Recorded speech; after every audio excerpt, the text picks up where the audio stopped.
शहर के कोने में एक पुरानी गली थी जहां सुबह सुबह एक छोटी सी दुकान खुलती थी।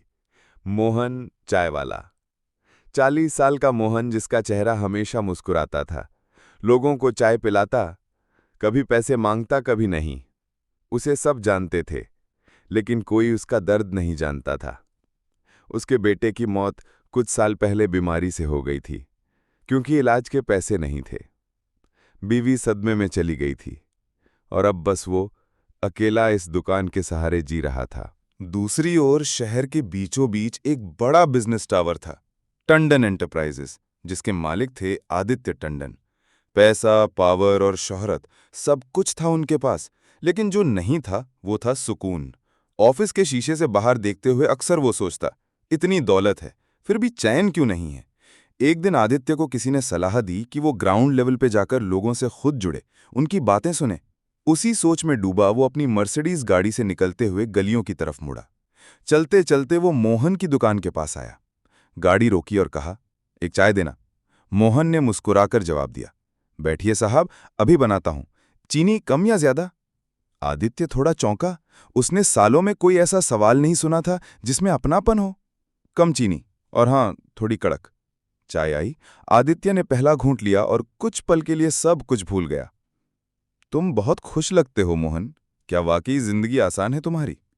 मोहन ने मुस्कुराते हुए कहा, साहब, जिंदगी तो सबकी मुश्किल होती है, लेकिन मैं शिकायत नहीं करता। जो है उसमें खुश रहना सीख लिया। आदित्य उस दिन लौट तो गया, लेकिन उसका दिल वहीं रुक गया। अगले कई दिनों तक वो आता रहा, कभी चुपचाप बैठता, कभी मोहन की बातों में खो जाता। आदित्य को मोहन के पास सच्चाई, अपनापन और इज्जत की महक मिलती, जो बड़े लोगों के बीच गायब थी। एक दिन अचानक मोहन दुकान नहीं खोला। आदित्य को चिंता हुई। पूछताछ की तो पता चला कि मोहन अस्पताल में है, हार्ट अटैक आया है। आदित्य भागा भागा पहुंचा। मोहन बेहोश था। डॉक्टरों ने कहा, इलाज महंगा है, लेकिन वक्त रहते इलाज हुआ तो बच सकता है। आदित्य ने एक सेकंड नहीं सोचा, इलाज करवाया, आईसीयू बुक किया और मोहन को बचा लिया। कुछ दिन बाद जब मोहन होश में आया तो आदित्य उसके पास बैठा था। मोहन की आंखें भर आईं। साहब, आप क्यों आए मेरे लिए? मैं तो एक गरीब चाय वाला हूं।